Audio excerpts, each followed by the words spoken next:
Good morning, ladies and gentlemen. My name is Deborah Uber, the Education Coordinator for the Embryo Adoption Awareness Center. We're so excited to have you all here this morning and very pleased to bring you an update to our webinar, What to Expect from Your Home Study for Embryo Adoption. Our presenter this morning is Beth Button. Beth is the Snowflakes Family Evaluation Coordinator for the Snowflakes Embryo Adoption Program, and she completes home studies for families adopting embryos.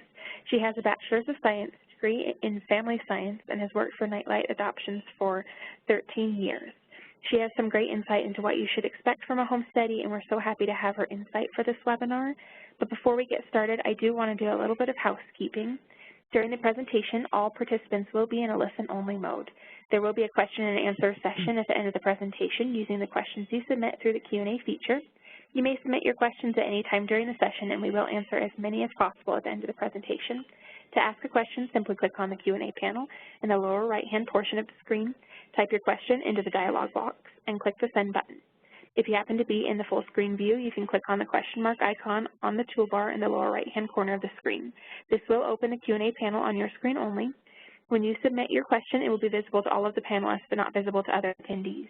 We expect this presentation to last around 45 minutes with 15 minutes for Q&A, and we will be distributing a copy of today's presentation and a list of answers to any questions submitted today during the webinar. If you experience any technical difficulties during the presentation, please contact WebEx Technical Support at 866-229-3239. Just as a reminder, this presentation is being recorded today, and everyone who registered will receive a link to the recording.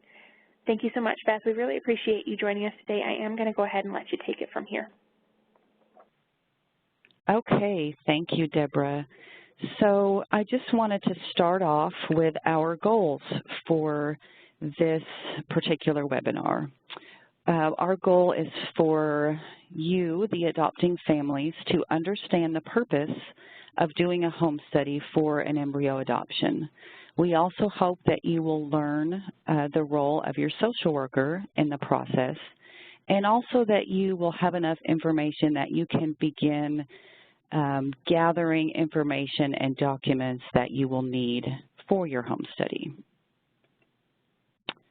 So kind of as a disclaimer to begin with, we want to just make sure it's clear that the information that we're including in this presentation is just a basic overview. Each state has its own requirements and policies and laws regarding adoption and regarding what should be contained in the adoptive home study. And there are also different requirements from agency to agency. So an agency in one particular state might have a little bit different requirements of another agency that's in that same state. Also wanted to make clear that we will be discussing two types of assessments or home studies. The first one is called a Snowflakes Family Evaluation. The SFE is provided by our agency, Nightlight Christian Adoptions, as an alternative to a home study, and we'll go into the details of that a little bit later in the presentation. And then the second option is a traditional home study, which would be very similar to what an adoption agency would prepare for a domestic home study. All right, so along with that first goal of understanding the purpose of a home study or an SFE, basically, you know, no matter what state you're in, no matter what country you adopt from, you will have to do some type of pre-adoptive placement inquiry, most often referred to as a home study. So a lot of families hear the word home study and they think that someone is going to be evaluating their actual home and their surroundings. That is actually a very, very minimal part of the home study. The home study is actually a tool, and it's used for both educating as well as evaluating an adoptive family. So the goal of a home study is to prepare you to be parents or to be adoptive parents specifically. It serves as validation that you are qualified to adopt. It provides education regarding those experiences that you will have as adoptive parents and that your children will have, and also provides assurance to the placing family that the adoptive family has been thoroughly evaluated. So why is a home study then important with an embryo adoption? So most of you are probably aware that embryos are covered by federal adoption law in the U.S. and that there are contracts that protect all parties. Therefore, embryo adoption is not actually a legal adoption. It's not recognized as adoption in any state in the United States. However, the birth of a child is the result that is hoped for, and therefore we use an adoption model when we are placing embryos with adoptive families. So just as I said, embryo adoption agencies require a home study because we're applying the best practices of adoption, what we know from our years of experience with adoption. We're taking that and applying that to embryo placements. And the reason is that the dynamic is the same as any other adoption. The end result is a child who will be raised by parents to whom they are not genetically related.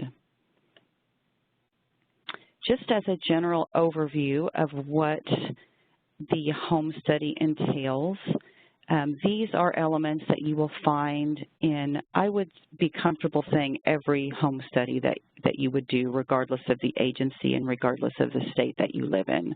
It will be conducted by a licensed social worker. It's going to involve education and counseling and discussion with the social worker. There's going to be background information that you will provide on yourselves and your families. There will be background checks. You'll do a criminal background check, usually an FBI background check, and then also child abuse background checks for the state that you've lived in and often any other state that you've lived in. You will provide financial information. You will have a physical health exam.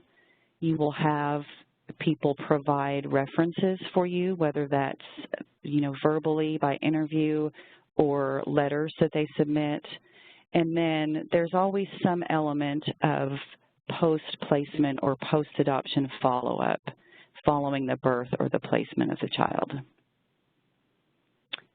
As I mentioned previously, with embryo adoption, there are two types of home studies or assessments that you can do. You can do either a traditional home study through a licensed adoption agency, or you can do the Snowflake's Family Evaluation through Nightlight.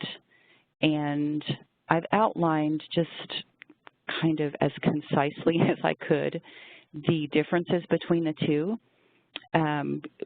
With the Snowflake's Family Evaluation, I can tell you concretely what the costs are involved and what the paperwork is involved. With a home study, we don't have the exact information on that because that is going to be dependent on the agency that you use and the state that you live in. So the Snowflake's Family Evaluation, as far as cost goes, there's a flat fee, regardless of where you live, of $1,500, plus the travel expenses of the social worker who will be doing your home visit. With a home study, that's going to vary quite a bit depending on the agency and where you live.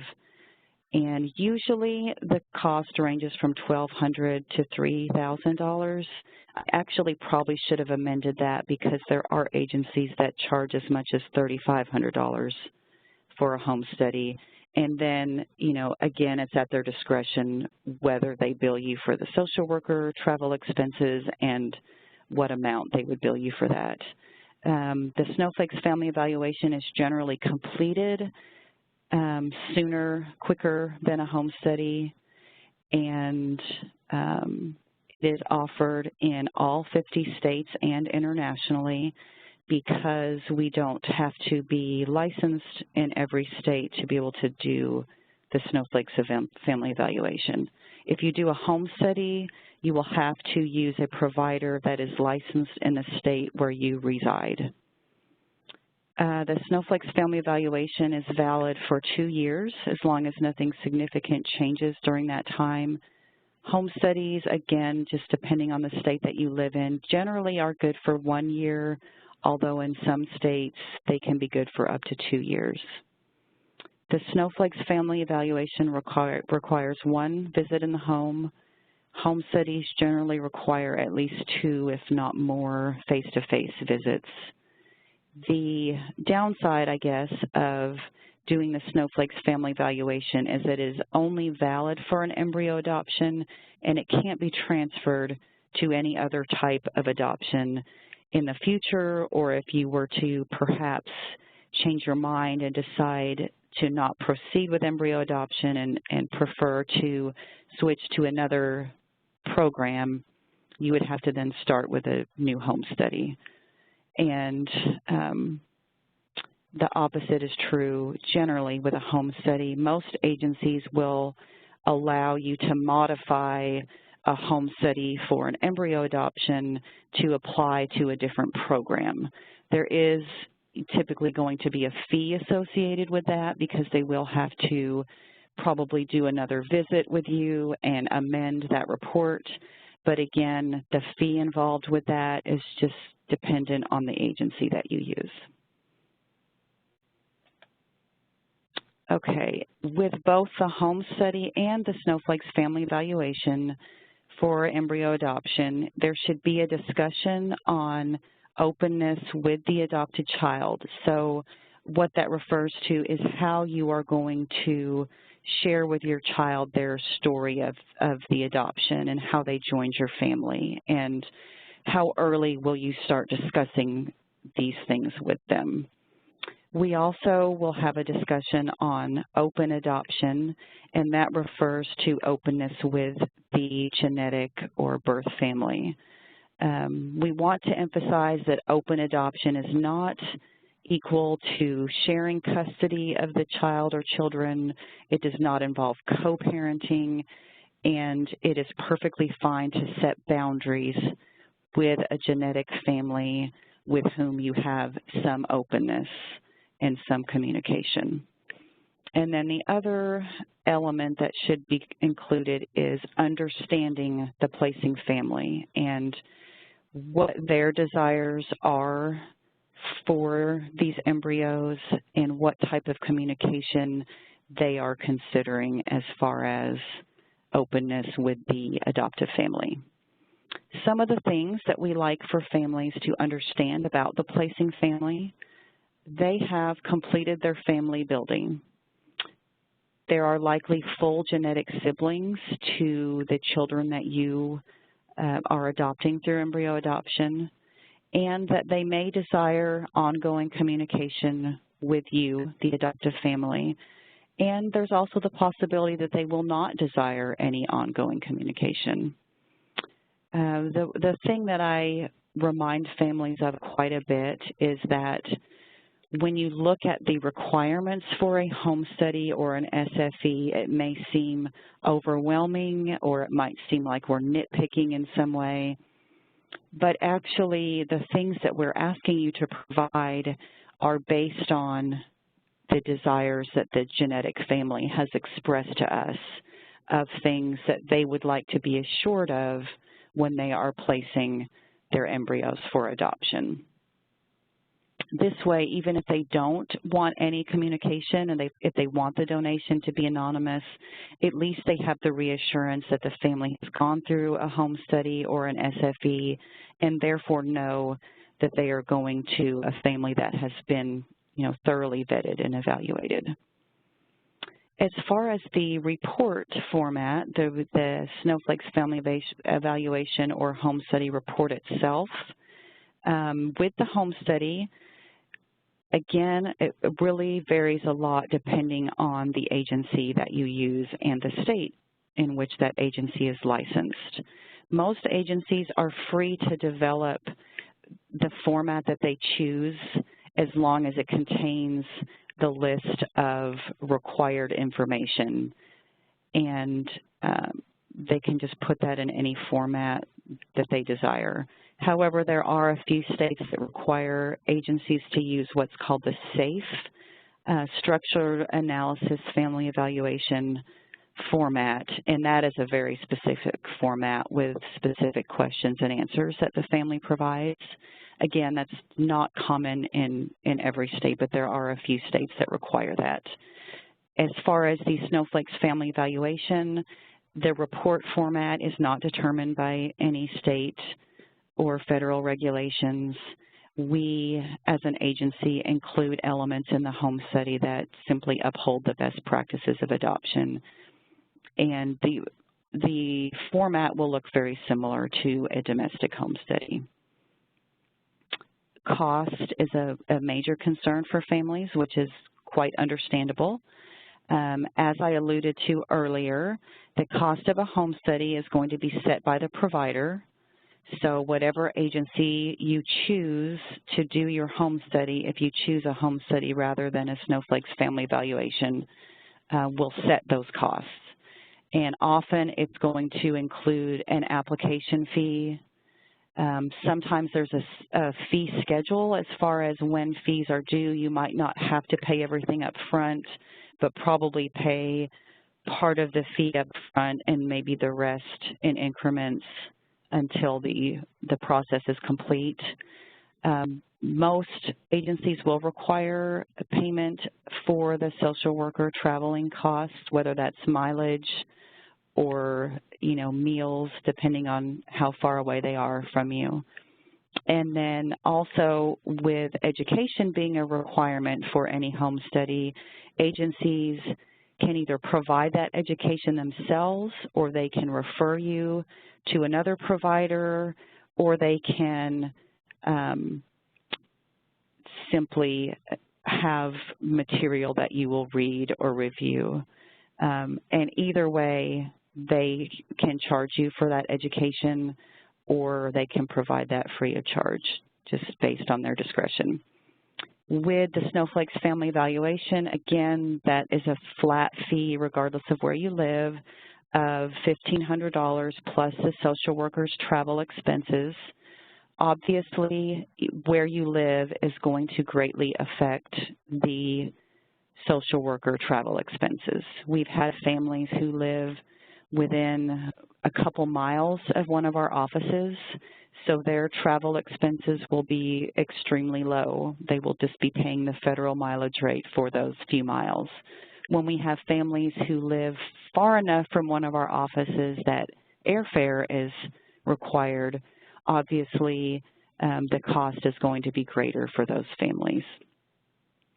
For the Snowflake's family evaluation, there is no application fee, and the fee is divided into two payments. You would pay the first $1,000 at the outset of the SFE, and then the other $500 is due when you schedule your home visit with your social worker.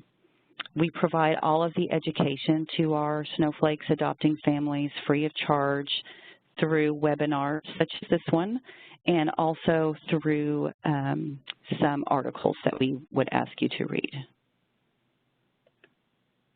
Okay, so the second goal we are working towards is for you to learn the role of your social worker. And I just want to emphasize here that your social worker is not someone who is going to be judging you and critiquing every little thing that you say and do. We have lots of education and lots of experience with many types of people from many different backgrounds. And so I really think it's preferable to think of your social worker more as your partner. They are helping you in this process. They are a critical part of the adoption process, but they are here to assist you and not to try to weed you out of the process. So some of the things that your social worker will be doing with you is providing counseling and discussion, doing, the evaluation portion of the process, and then also providing you with education about the adoption. As far as evaluation goes, unfortunately, yes, we do have to evaluate you in some way. I know that can be kind of an unkind word, but evaluation just encompasses, we are taking the information that you provide through all of the paperwork that you're doing and through our interaction with you, and forming any recommendations that we might have, or any further education possibly that we would recommend. And of course, you know, if we are seeing any red flags, anything that would be alarming to us or that we feel would need to be addressed before the adoption moved forward, then of course we would be addressing those things.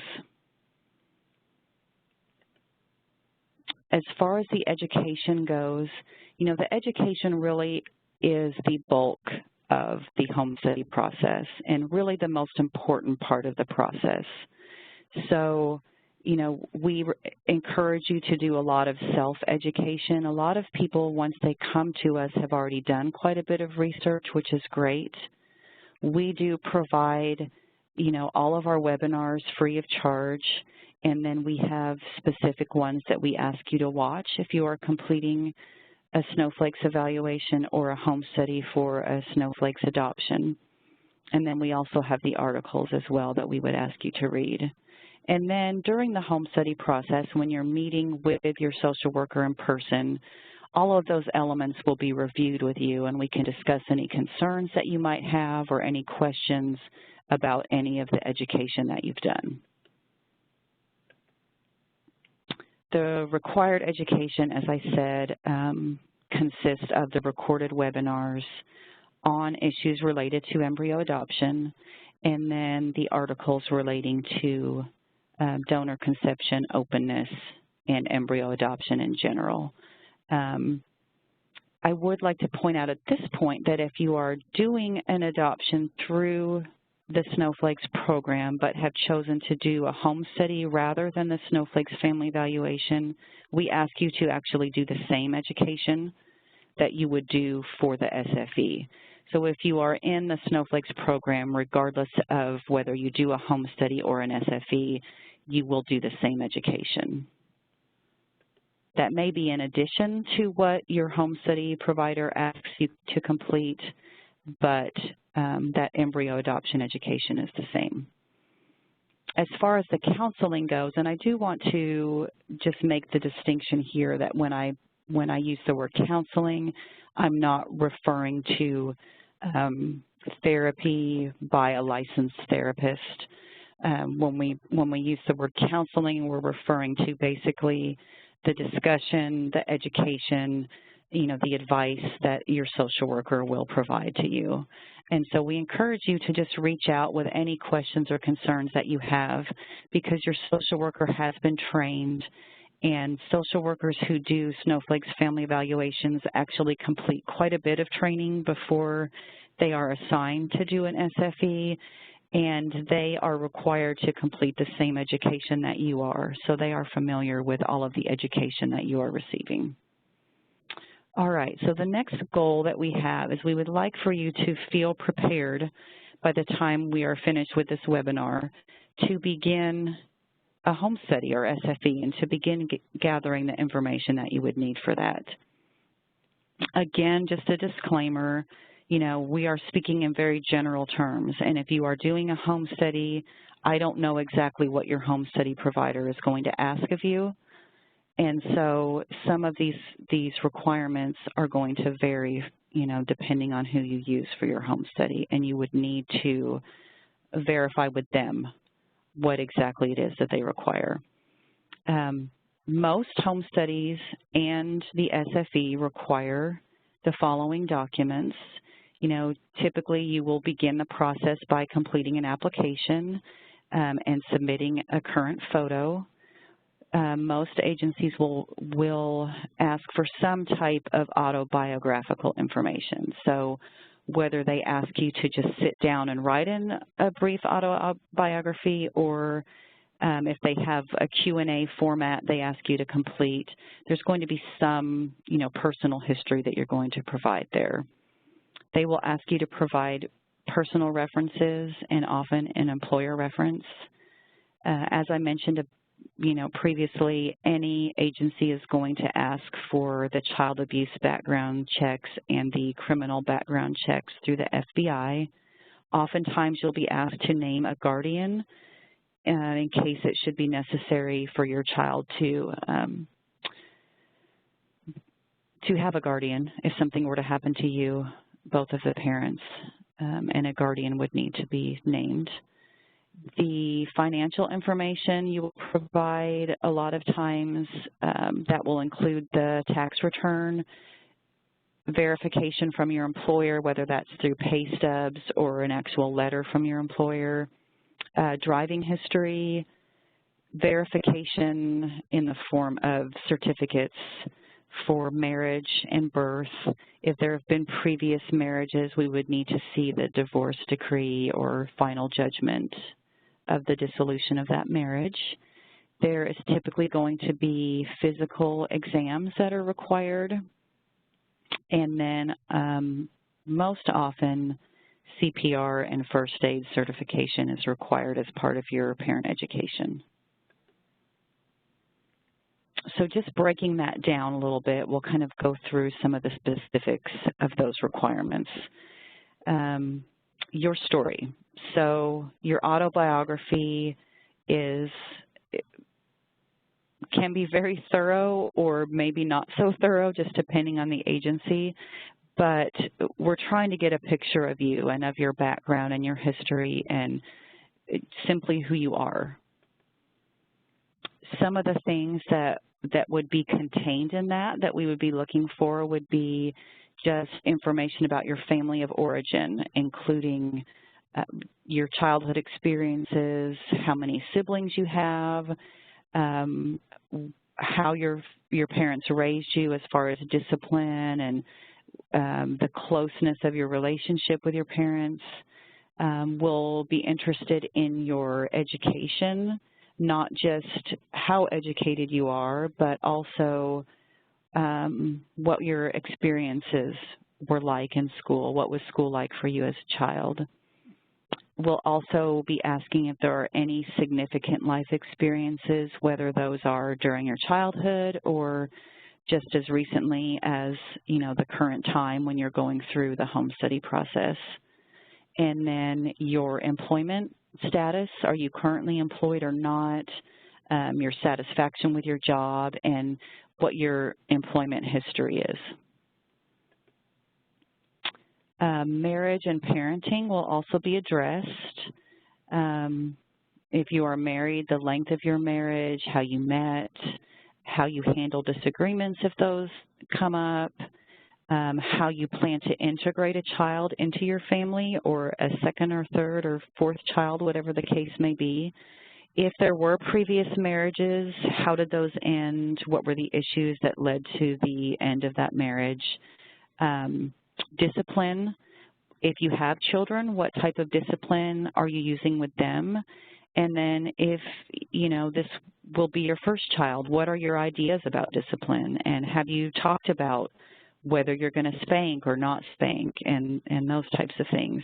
And then also, if both parents are going to be returning to full-time work following the birth of the child, what are your plans regarding child care? Your general life would just include what is a typical day like for you, what are things that you're interested in, what are your talents, what are maybe some of your weaknesses, and then obviously I've accidentally put employment on both of those pages, so I apologize for that. But again, your employment status and history. All right, your home and neighborhood. Again, this is really a very minor part of the home study assessment process, but it is an important part. So we will be, during the home visit, having a tour of the home. We'll ask you to show us around. We'll be looking at the child's space. Will the child have a separate nursery? Will they share a bedroom?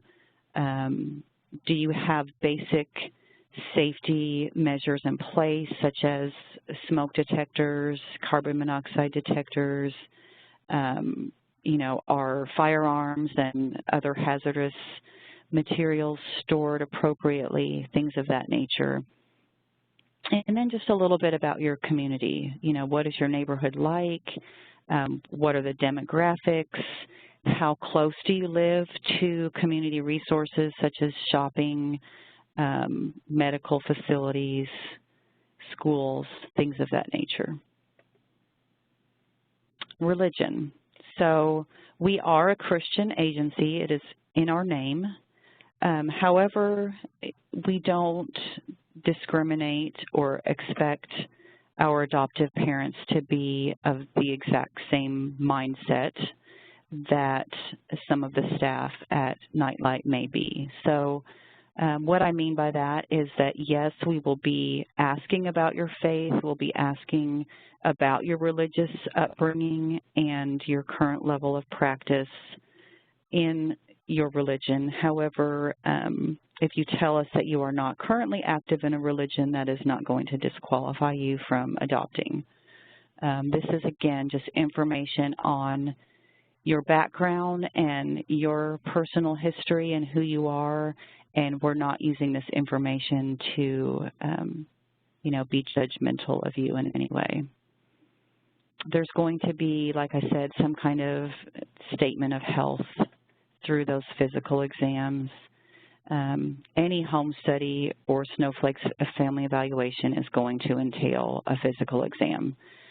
The specifics of that will depend on the state and agency. If you are doing a home study for a Snowflake's family evaluation, it is basically akin to just doing an annual physical exam. So we're not doing a lot of lab work or anything like that. An exam that can be completed in one day with your general practitioner is generally what we're looking for. And the reasons that we're asking families to do that is because we just want to make sure that everyone is essentially healthy and they don't have any conditions that would present a threat to the health of a child entering the home.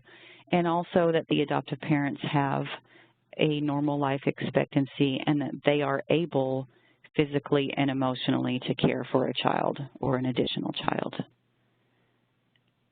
Any home study or Snowflake's family evaluation is going to involve those child abuse and criminal clearances. Those are also required for any adult household member. So if you have a child who is 18 or older who lives in the home, if you have any other relative, a grandparent, or if you're living with your adult parents, they will have to do these same background checks. So that includes the FBI criminal background checks that are done through the fingerprinting process, and those can be done digitally now rather than through ink prints. So that makes it much faster and simpler. And then the child abuse and neglect records checks. If you're doing a Snowflake's family evaluation, you will need to provide those background checks for each state you've lived in within the past 5 years. And for home studies, that's really going to just depend on the agency and the state that you're in.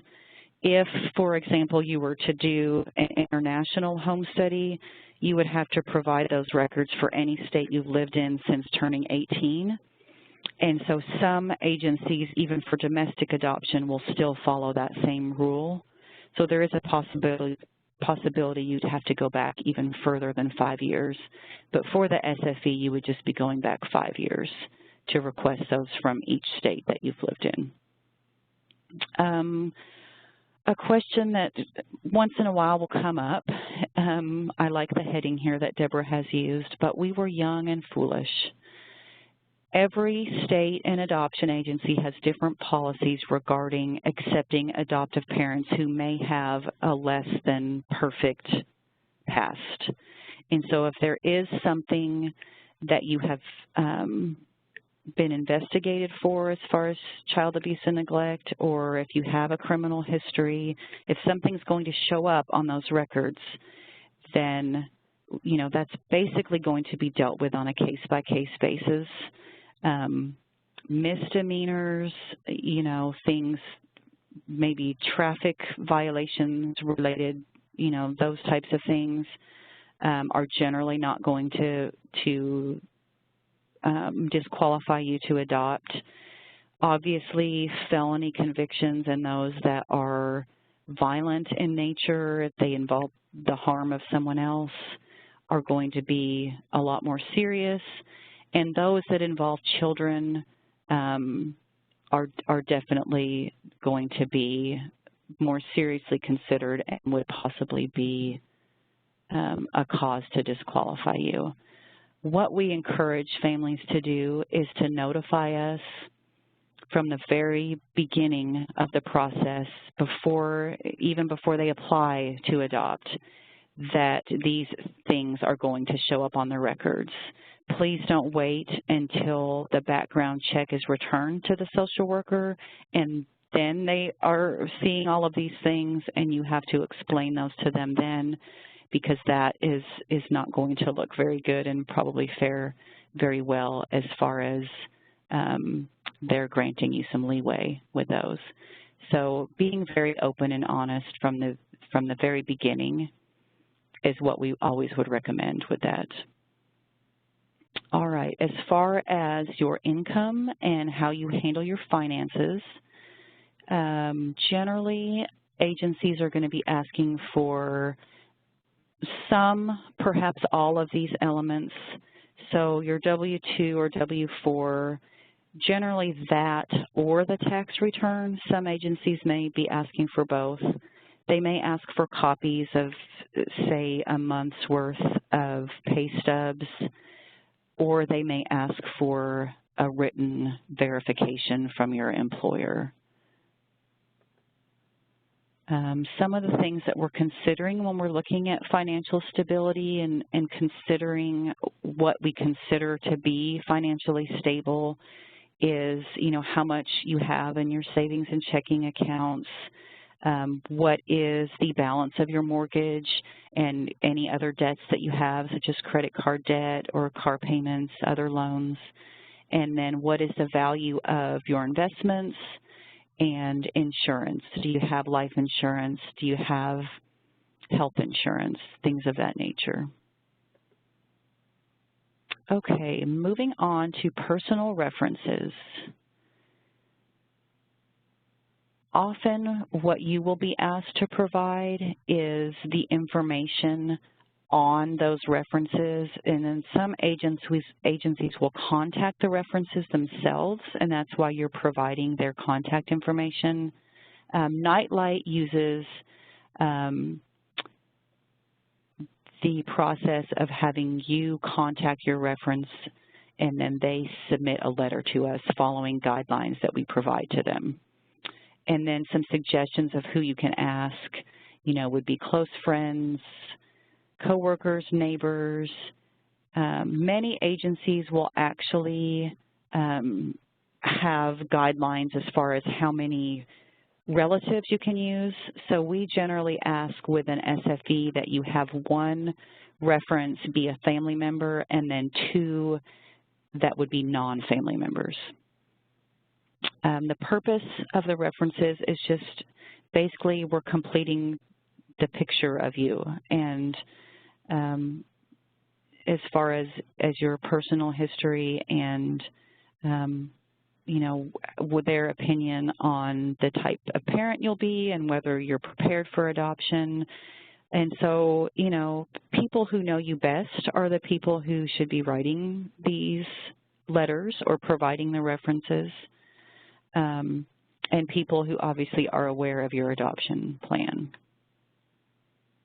Okay, so now the part that most people get nervous about is the home visit and the face-to-face interviews. Depending on whether you do a home study or an SFE, you will have likely more than one interview. Sometimes when you do a home study, they'll ask you to come to the office or another just neutral location to do some of the interviews. With the Snowflakes Family Evaluation, we do just the one visit in the home. It tends to be a pretty long visit because we're just doing the one. But we, because we do have families all over the United States and sometimes even in other countries, we would not ask you to travel to us to come to the office. And then basically what we'll be discussing with you is the information that you've already provided to us through your personal histories and the other paperwork that you've submitted.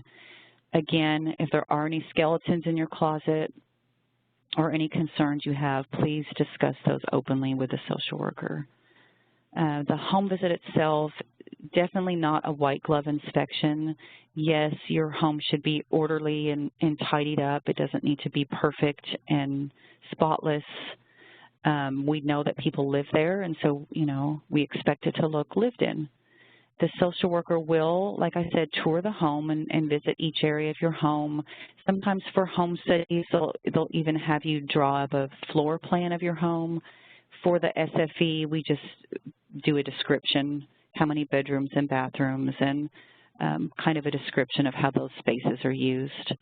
It is completely normal to be nervous about that process, but again, your social worker is not there looking for a clean and spotless and perfectly decorated home. We just wanted to represent you. Again, we stuck another disclaimer in here. It is not wise to be deceptive or dishonest when dealing with your social worker, or for your documents to show inconsistencies with the picture you presented of your family. Okay, so once you've been through all the paperwork process and you've had your home visit or home visits and all of your visits with your social worker, you will have completed your part of the home study.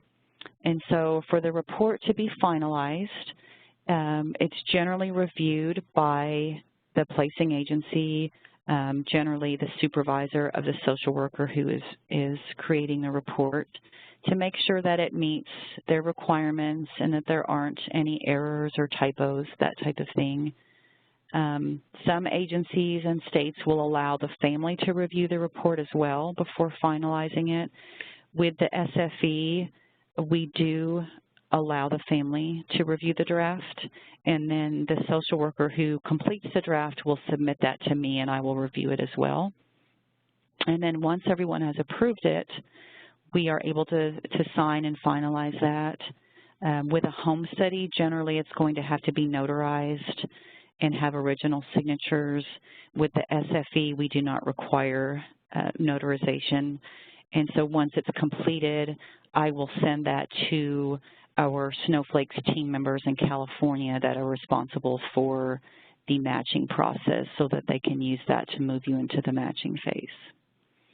I feel like there's maybe something I'm leaving out because I went quicker than I thought I was going to, but hopefully we have given you an idea of what to expect when you're doing a home study or SFE for an embryo adoption, and hopefully we have eased some of your fears and concerns that you might have had prior to viewing this. I have enjoyed presenting today. Deborah, I'll hand it back over to you. Yeah, thank you so much, Beth. I saw that there was a couple questions that were already coming in, so that should make it pretty simple. But basically, for anybody that's on that also has questions, you can just click on the lower right-hand portion of the screen and type in your questions. We have a couple that are coming in, so I think you're doing great on time, Beth.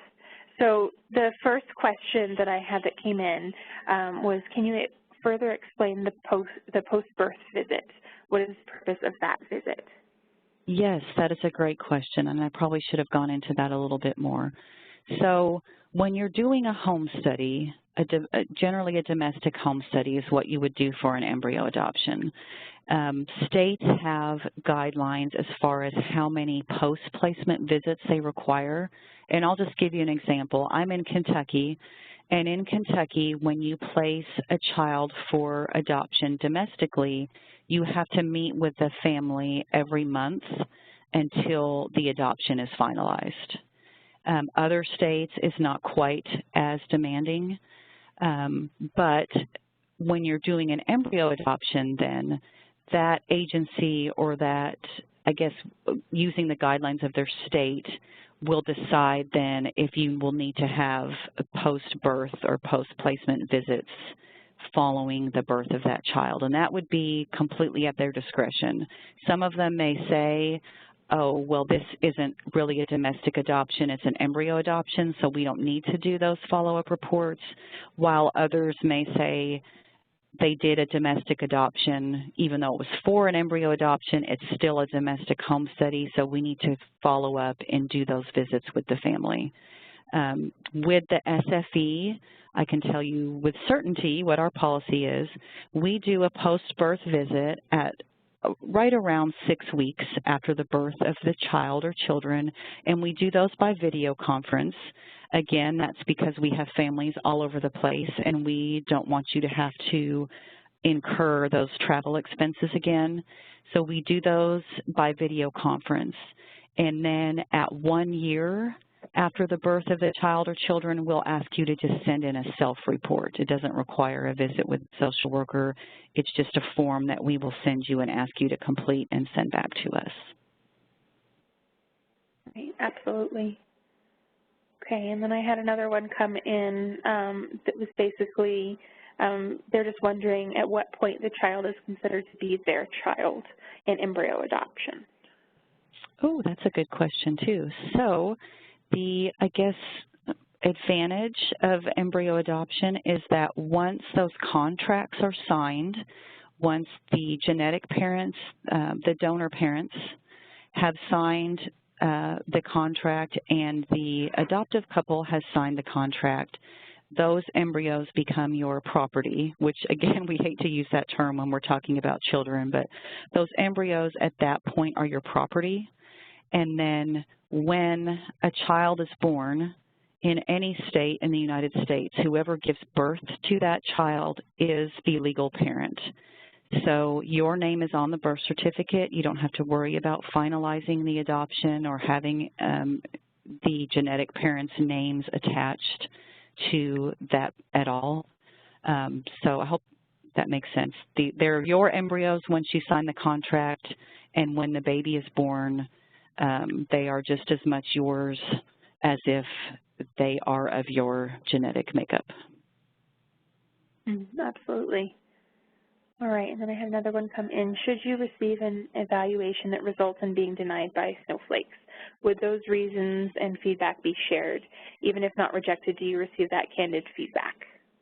Yes, that's another great question. So, you know, Nightlight is very thorough, I should start by saying. So I have been doing home studies for international adoption, domestic adoption, and embryo adoption for 13 years, and it is extremely unusual. In fact, I've never gotten to the very end of the home study process and then written a home study that denied the family.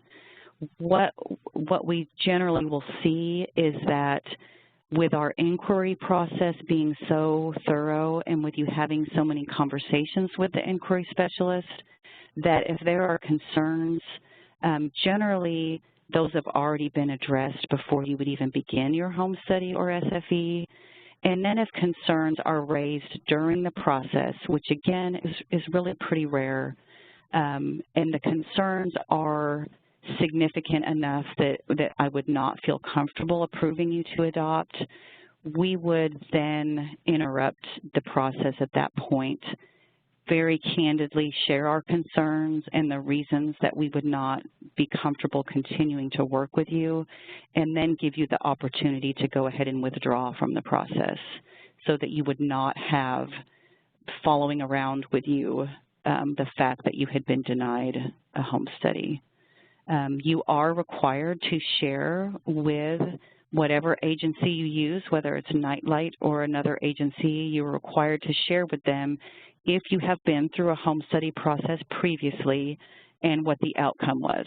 So, you know, we'll have families who have maybe begun the process for a foster adoption and then decided that wasn't right for them and they discontinued it. You know, that's not going to be held against them. If they tell us that they did a home study and they were not approved or that they failed that home study, then obviously that is going to be a significant concern, and we would ask them to provide consent for us to receive whatever documentation that other agency had collected on the family. Absolutely. Okay, somebody's asking, are there any concerns about pets? They have dogs. No.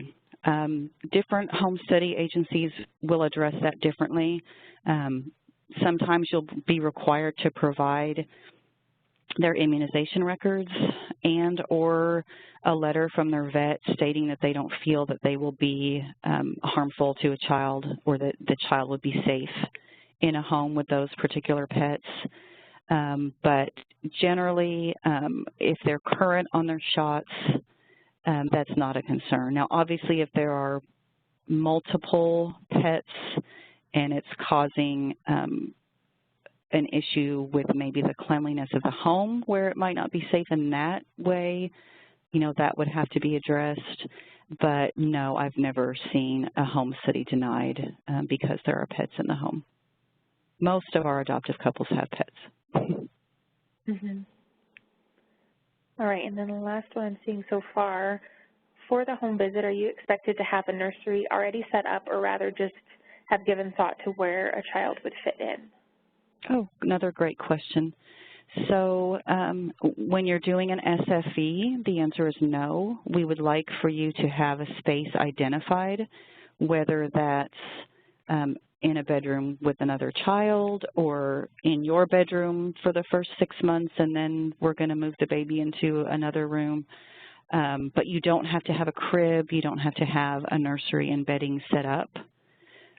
For a domestic home study, I hate to keep saying this, but again, it just depends on the agency and the state. Some of them will require that you have the nursery set up and that you have a crib that they can actually view and inspect. Absolutely. All right, I'm not seeing any other questions coming in, so I'll give just maybe one more minute for people to type in questions if they have them. You may, Beth, just out of my curiosity, can you address home study updates? Yes, also? Yeah, definitely. So I had mentioned, I guess kind of early on in the presentation, that home studies do expire at some point. The SFE is actually valid for 2 years, and so if you don't have any major changes in your family, you will be eligible to adopt embryos for 2 years. I have actually never seen this happen, but if you do get to that 2-year point and you have not been matched, then you would need to update the SFE, and that would entail an additional home visit and fee to update that report. The reason I say that doesn't happen often is because our families are matched very quickly, usually within 2 to 4 months of being matching ready.